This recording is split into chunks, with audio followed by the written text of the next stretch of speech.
This is The State with Celani Dube. Thank you so much again for tuning in. A lot of things are happening globally, and globally there's even import tariffs that are threatened by the USA. We know that Donald Trump, the US president, keep on hiking tariffs and saying he's dropping these ones, and it's affecting. I mean, the president was all over the show. And part of these things, as we look into it and we delve into it, is the motor industry. There's always the import and the export tariffs that are impacting, including your petrol hikes and things like that. That is what impacts us as individuals and the price tags that we have to buy these cars eventually. And part of me is our guest so that we could talk to is a man with a lot of experience, including almost 40 years of experience in the motor industry. I'm honored today to have Cedrick Vilkazi, who's also welcomed us into the BMW dealership Mbombela.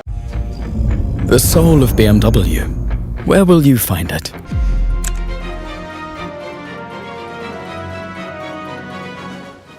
Welcome, and thank you very much, Baba, for coming into our show. It's a great pleasure to welcome you guys, and please feel free, feel at home. We are a homely environment. Now, Baba, we've known each other for a couple of years, and part of it is we've met in this motor industry. And previously, you were still with the other brand, which is Mercedes-Benz. And I think nobody will come up and say they don't know you from Mercedes-Benz. Now, I want to come and just go back to that industry, Mercedes-Benz. How did you get into this motor industry as a black person? I got into the car industry, I would say by default, if I could be brutally honest. Right. I joined Mercedes-Benz as a tea boy. What? And making tea, and then immediately after 6 months I got a promotion to be in the distribution department. Okay. And that's when my journey started. From there I was with Mercedes-Benz, the head office in Pretoria, 18 years. Yeah. And I got an opportunity to be a shareholder at Union Motors, which was our dealer. Yes. So I came from the wholesale environment to a retail environment, which is, to me, it's an amazing impact, because the decision we made at the head office, we never understood the impact that they had on the consumer and the retailer.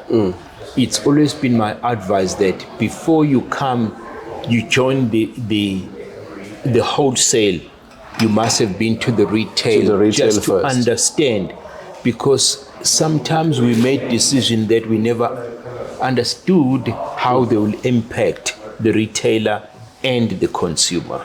Sure. So I've been in this industry now for 36 years. So 36 years. 36 years of my life. And I've worked for 2 companies, Mercedes-Benz and BMW. Sure.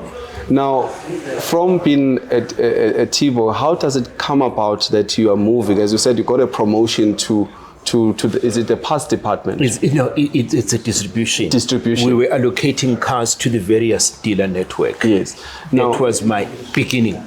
Now, as now you're doing the dealer distribution, you're starting to learn more on the cars, yes, the dealership, yes, the parts, yes, and everything. Yes. So in those years, early stages, did you envisage that maybe you'll go into a partnership?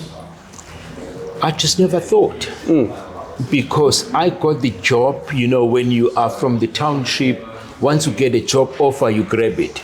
Yes. And then, but I learned one thing, consistency is the way to go. Yes. I started working consistently, and I remember at one function, our chairman, Christoph Kopke, all the newcomers, he will call them into the auditorium and brief all of us about the company, the ethos and everything. I remember him asking me, Cedrick, you've just joined us 3 months ago. Where do you see yourself with the company? Yes. And arrogantly,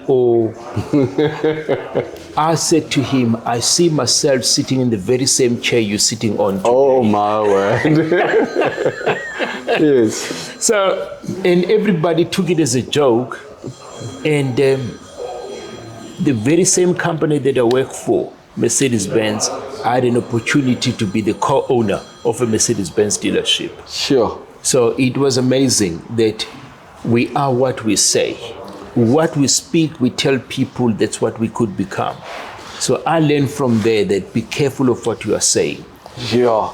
Now, with all this experience, I hear you say you never went to varsity and things like that, but you have a degree, a QBE. I've got a degree which I call QBE, Qualified by Experience. Yes. And I've got other 2 degrees. Yes. I've got a PhD degree. Right. I've got a BSc degree, all from the University of Life. Okay. When I say I've got a PhD degree, I mean passing high school with difficulties. Yes. When I say to people I've got a BSc degree, I mean buying and selling cars, which is my core business. All like from that. the University of Life. Sure. If they were young ladies, I would tell them that I've got an MBA degree, meaning married but available. No, Baba, I love the parts that we learn in life. You're married now. I'm married. For how many years now? 33 years. 33 years. Lihle Vilkazi. Lihle Vilkazi, your wife. Yes. Why I want to bring in that part is that how does a wife support you in this business? Can I be honest, brothers? I always say a wife is so significant in your life. Because you might think you're successful because of your abilities and your skills. Yes. Not knowing, I've got a very hard praying woman. Okay. I always think she prays for my success. And we've been together for almost 36 years. Yeah. And she still prays for me, even for the family.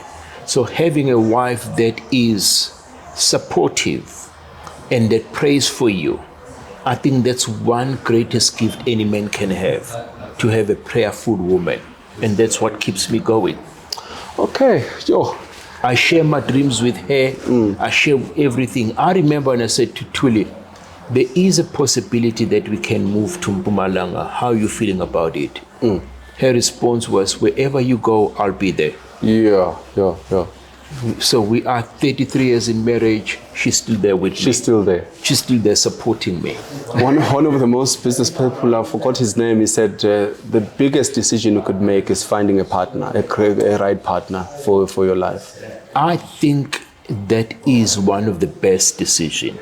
Finding a good partner, a supportive partner, and a partner that understands you. To me, that's the critical. Because the future is both of you. You can't be there and she's there. We are in Mpumalanga because we made that decision. To come to Mpumalanga. We're both from KZN. When just before I was going to marry her, I said, come to Pretoria. She worked for, what is it called now? The hospital in Pretoria. Steve Biko Hospital, yes. And we've been together. We've been together through, she's now at Mediclinic. And I supported her. She started at Temba. At Temba, we felt it was too much of a distance. So we moved around, spoke to people, and she's now at Mediclinic. Which is 100% close now. Which is 3 kilometers away. She drives in and out 6 kilometers from work to home. You see somebody who's economical living in the country. Now, Baba, if you come back, the decision now to move from Mercedes to BMW, how did that come about? We had the dealership and everything is for sale. Okay. The Aku family approached Mercedes-Benz wanting to buy us out. All right. So when we gave them the price, they were happy. So Hugh said, Cedrick, the price is right. Let's take it and run. Oh. Which I look back and say, it's one of those best decisions we ever made. Okay. Because Mercedes-Benz was the brand back then. Yes, absolutely. And today, BMW is the leading market, luxury market in the market. So the Mercedes-Benz, I wanted to sell, get my share, and leave. And then retire, maybe we'll do it. Exactly. Then I met John Chandler. Yes. Who's the owner. I met him at the airport. Okay. And he says, good morning, the man that sells all the M-Class to our customers, MECs. Wow. I said, oh gee, what do you mean?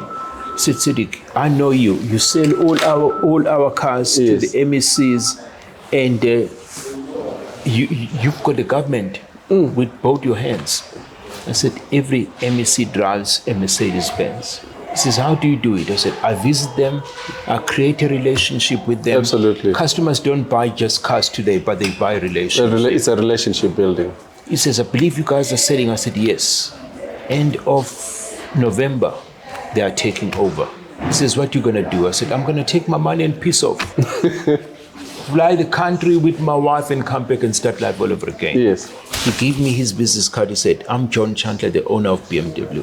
Okay. Can you join me? That's why I'm here today. Yeah. So if you talk about interview, I've been working for 2 companies for 36 years. I've never had an interview. Never had an interview. It was just Mercedes-Benz. I was called because auntie had gone on maternity leave. I had to come and make tea for auntie. Who auntie came back, she took her job. I was moving to another job in 4 months. Sure. So we had to get the daughter to take over. And auntie came back. She continued. I moved on to a department officially employed now. After 4 months. As a distribution clerk. From T-boy to a distribution clerk. Amazing. Back then we used to call it distribution, not supply chain. Just distribution. Today they call it supply chain department. Yes.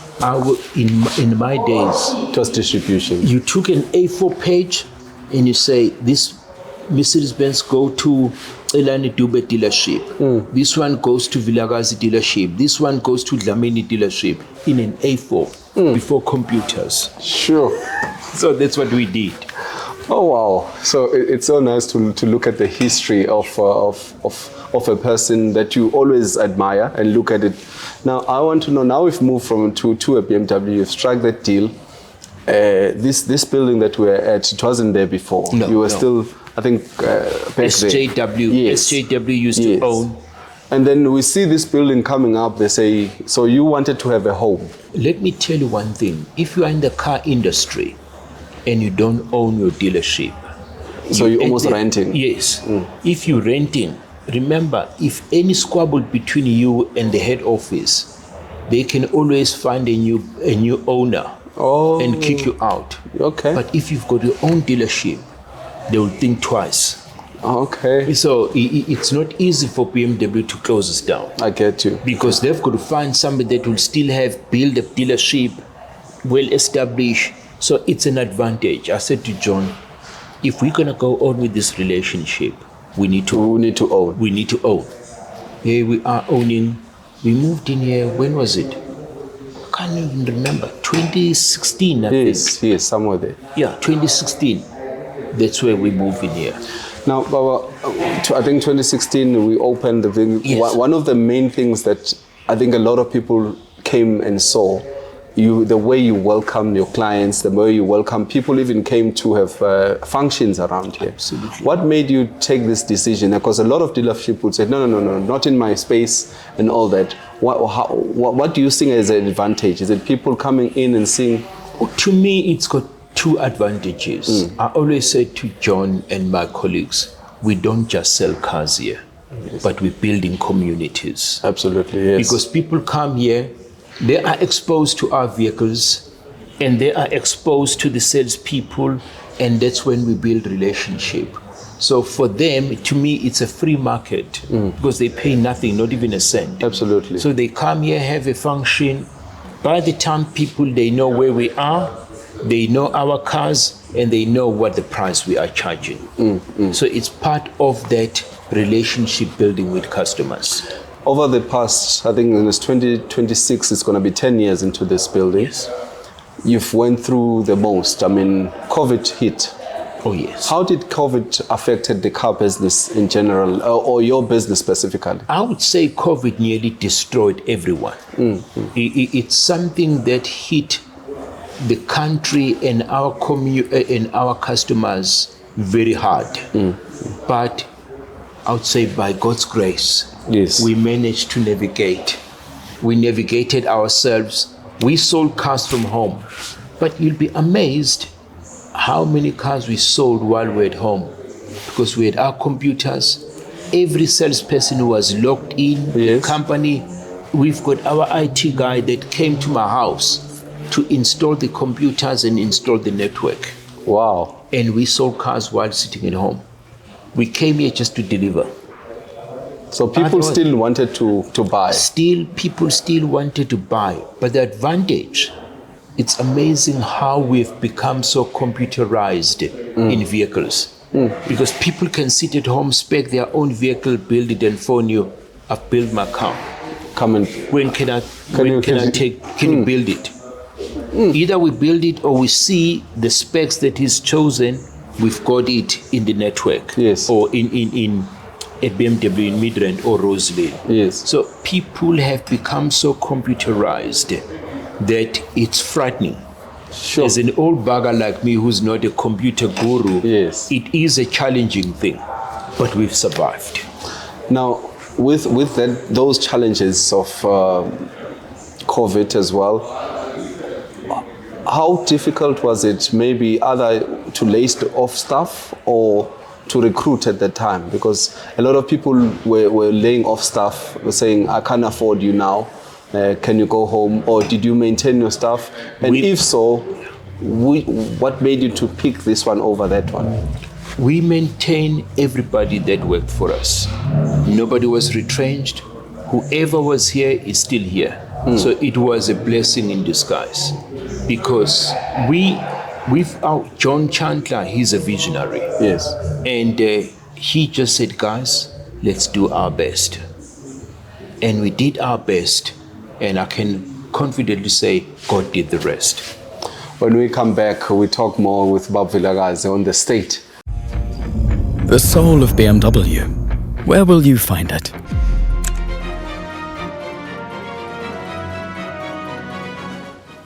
We're talking to Bab Vilkazi, who's the owner and shareholder of BMW Mbombela. And we're talking a lot of things, including how the motor industry was impacted by COVID, the motor industry in general in terms of export and imports. And I want to go into the space of me coming in and saying, how does it work? Because I hear a lot of people come in for it. How much risk is there involved? It's a huge risk. But if you're driving one of those luxury cars and we've got that obligation, yes, and we get a lot of requests for matric dances. I think I've done 5 this year. I'm doing another one on the 19th, I think. Yes. We do that, but because of insurance requirements, we make sure that our drivers, our salespeople, or our drivers are driving those cars. Absolutely. Because we gave a car to a client who gave it to the son, and the son just enjoyed this V8 engine. So we will give you a car if you're driving a specific vehicle. Yes. And if we know how you look after your car. But the insurance is becoming more tougher and tougher, because at some stage we were uninsurable because of the accidents that were happening. So we're very limited and very strict. So it's something that we handle with care. It's a handling with care. Yeah, we've got no rule, but we play it very safe. as it is very sensitive and selective, and as it comes. It's not for everybody. It's for the selective and classified client. It's a premium. It's a premium, yes. It's a premium. Now, Baba, we know a lot of people will come and say, either yes, borrow me the car, or there's a matric dance and all that. But how risky is it for you in your business? Because I think we take lightly when somebody borrows you a car. Umkhulu used to say, That's true. Yes. Remember, people underestimate that the car is like your wife. I've got a company car that I'm driving. It's attached to me. Yes. So if I give it to you, I don't know your driving skill. I don't know the techniques of your driving. It's a huge risk on us. It's a huge risk that we do it with a pain in the heart. With a pain. Because anything could be driving out and a truck runs you over, or a taxi runs you over. So we need to claim from the insurance. It's a risk because we can become uninsurable at some stage. Yes. Now, tell me, Baba, if somebody wants to start a dealership, do they need funding, or do you need partners, or how do you get into it? Let's say somebody is sitting and is watching this and say, I want to be like Bob Vilkazi. How do you then start it from the beginning? Remember, if you start a dealership, like this was 100 million rands just to build. That exclude the machinery, the special tools, all these things. So it is an expensive exercise to start a dealership. And also you've got to look around, is where I am, have I got enough customers to sustain me? Because I've seen a lot, Mercedes-Benz has closed about 18 dealerships in the country because people are going for the Chinese vehicles cheaper. In the past, people bought the status. Yes. They bought the high class. The affordability is hitting a lot of our people. They're diverting, leaving us going to the Chinese brand. Yes. So the market must be strategically positioned. Absolutely. We chose this because everybody driving past here can see us. We've got the government complex We've right got here. the government complex, we've got the mall, we've got the R40. Yes. We are exposed to many people. So location is important. Location is extremely important. Okay. And buying the special tools. What is a special tool? Special tools is your diagnostic.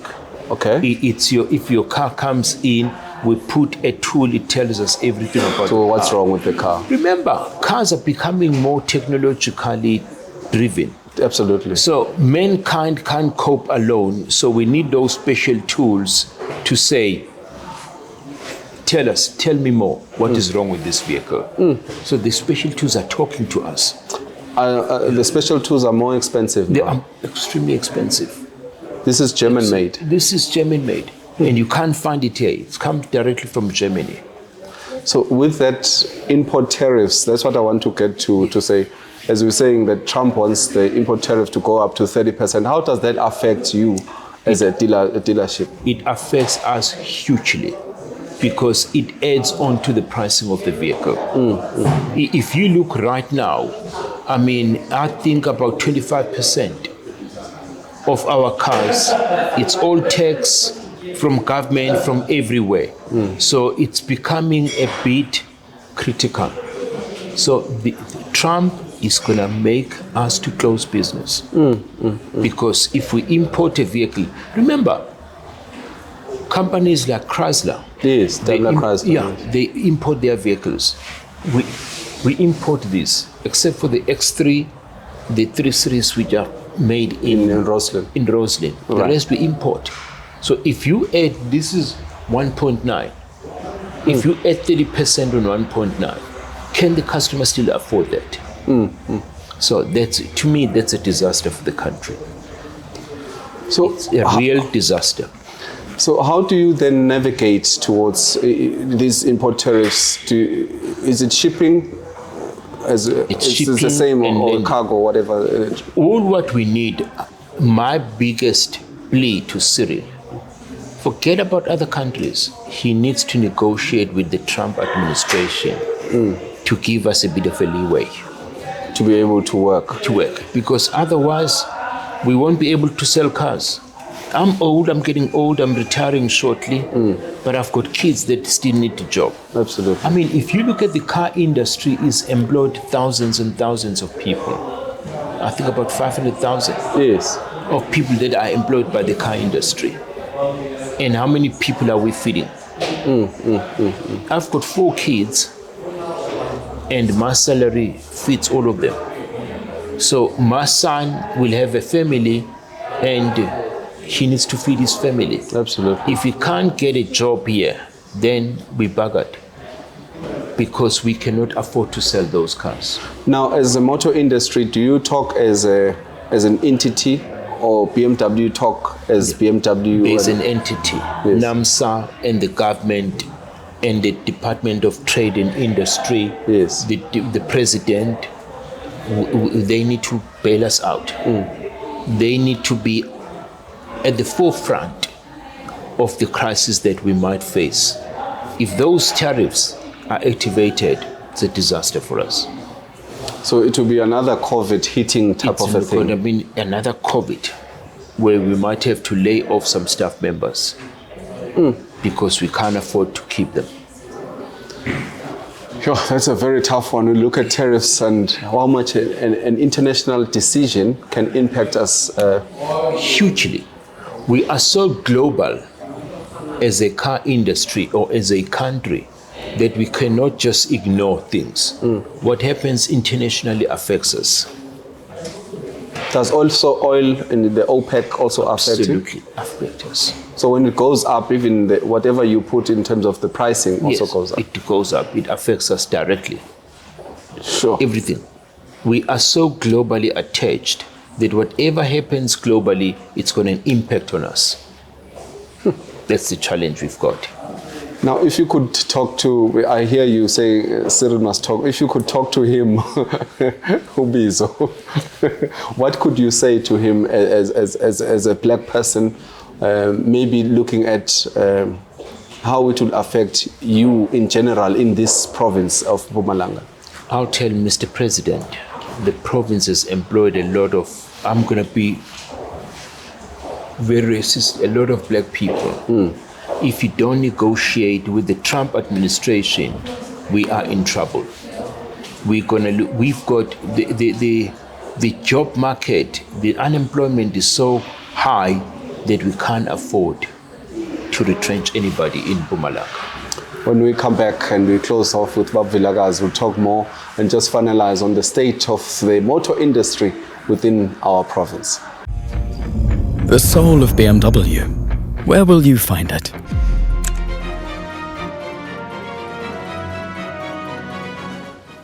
Remember to include yourself in the list of things you need to take care of today. Yourself. Include yourself. It's very in the important. list of things you need to take care of. Sometimes we think of other people. We forget ourselves. I hear you busy in traveling through, and you're saying you're at Emalahleni. What's happening at Emalahleni? Are you also opening up that side? We own Emalahleni. Is there BMW in Emalahleni? There's a BMW Emalahleni. We bought it from the previous owners, and I was there on Tuesday. Tuesday. Yes. I was there with our MD. Yes. And it's owned. We 100% own the I was at dealership. Emalahleni 2 weeks ago or so, and I talked to somebody. I was like, I'm looking for a BMW here. It's like, no, there's only Mercedes-Benz here. There's only Mercedes-Benz. So I think people still want to know, and then I think the branding and all that stuff.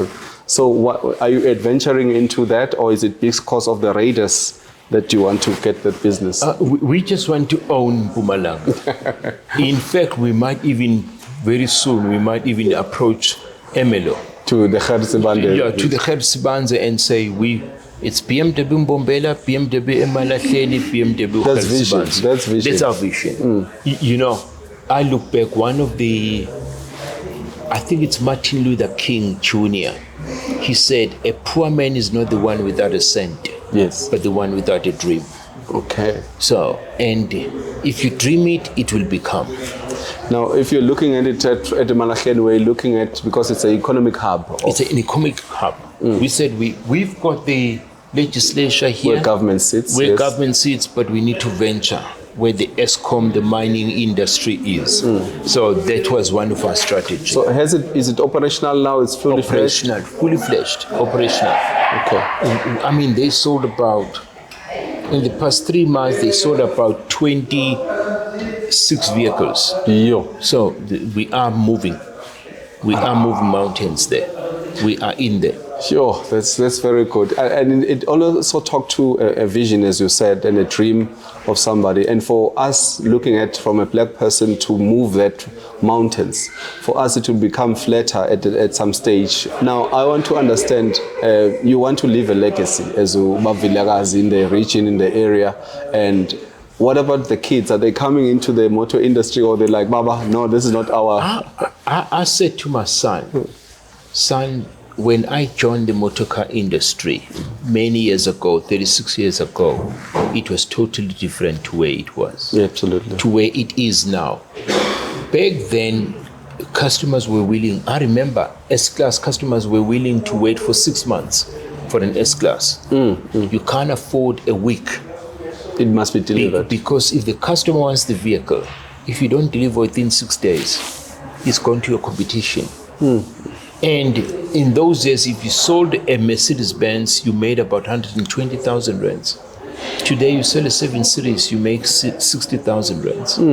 Because the margin are getting shorter and shorter. What manufacturers are doing now, they will say, okay, you've got 5% if you sell a car. But if you meet this and this criteria, then we'll give you another 2%. So it's like incentives. There are incentives now, Okay. which is a bit of a killer. Because remember, when I sell a car, I sell your car for 100,000 rands. I must license and register, put fuel and give you a gift. So those things affect. And remember, back then, customers had enough cash flow. Absolutely. Customers now are so much in debt that to get them qualifying for an approval, it's a mission. A guy walked in here looking like Celani, he give you his, and that's another thing. In Gauteng, Celani is the main man for the BMW. And not in Witbank. No, in Witbank, he's the main man. Exactly. He walks in here, In an overall. Don't underestimate him. Yes. This has got the money. There is that difference between Mpumalanga and Gauteng and Cape Absolutely, Town. yes. That an ordinary man, and that's why I always say, whenever he walks in, there's a reason. He's here to find out, to buy, or to inquire. So everyone that walks into the dealership must be handled with care. I was in Secunda 2017, 2018. Yeah. And the people who were engineers and all that, because there's Sasol Secunda. Yes. They were wearing the overalls. Yeah. And then you wonder when you are told, no, this is a chief engineer. This is where. That's the criteria. Because of the environment, they look casual, yet they've got the bucks. It's old money. It's old money. It's old money, under disguise. So Baba, when we just rounding off and we finalizing, what could be the lessons maybe you can give to us who are still wanting to get into the business? What are the lessons that you think you've learned that you would like to share? I think the motor car industry, you need the knowledge of the industry, you need the skills of the industry, and you need to be involved on daily basis. Absolutely, yeah. Because some people will buy into shares, and then he's got shares here, but he's out there. Anything can happen in this industry. Parts, we could... A car could go out without being paid. without being paid. And that's the challenge with it. People there's so much corruption. One of my colleagues got a full quotation of payment. And when we investigated the payment, it didn't look kosher on the proof of payment. When we phoned the bank, they said, no ways. We don't have that money in it. So you need to be here to see everything happening on a daily basis. I actually felt shocked because why I'm asking you, I think you're the first person to be here, you're the last person to leave the building, to say the physicality that you are always here, it's so important. It's crucially important. You see the last customer, every day when I'm here, I make tea for customers. I make them tea. And to me, we're trying to be a very customer-centric business. Yes. A customer is key. Without a customer, there is no me. I can't get paid at the end of the month. And our bill is high. We've got quite highly skillful people, especially at the workshop. Yes. We pay high for them. So it's important that you are here on a daily basis. So you're saying the one is that you need to be present in the business. You need to be present. You need to know what's going on. You need to have the skills of the business, and you need to have the knowledge of the business. To me, those are critical things.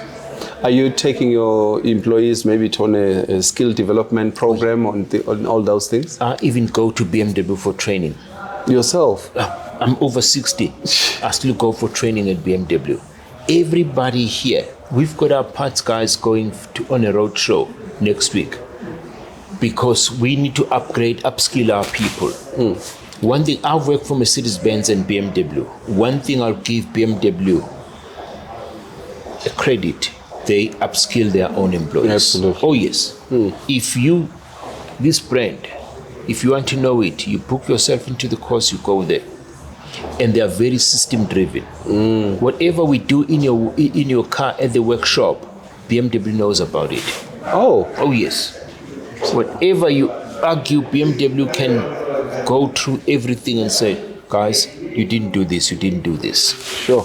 So there is that relationship between BMW South Africa and the dealer network. I like it. No, we can't cook anything here because BMW will catch us. It's important. It's a pure, clean business. When you leave your car there, we even we can send you a video of while we're servicing your car. This is what is happening. Yeah, this is what is happening in your car. Yeah. We've got, what do you call it? We've got like a network working. Yes. It records everything that is happening in your car. Whatever you do, BMW. Even while driving, there is that recording. Yeah. I can tell you where my car is right now. Just being on my cell phone. I can tell you what speed you were driving at. Yeah. I can see the fuel consumption. Technology. I come from Mercedes-Benz where I was told the best or nothing until I joined BMW guys. So what is it now? No, I'm a BMW fan. When I drive my Beamer, I've got two of my private BMW. Three. Right. Yes. I've got a 330, and a 540. Yes. My private. And I've got Mercedes-Benzes. Yes. When I drive my Mac, I feel I'm 62. Oh, yes. When I drive my BM, I feel I'm 22. No, but on that note, thank you so much. Our vision is one day to have the state driven by BMW. It will be the dream for us. Eventually, we'll say, and it will happen. This is happening. And thank you for opening up the doors for us. And we are really appreciative of it. The doors are open. Yes. We want to associate ourselves with your program because it looks like it's touching our customer profile. Thank you, sir. So it's hand in hand. So we are here. Every time you can come here.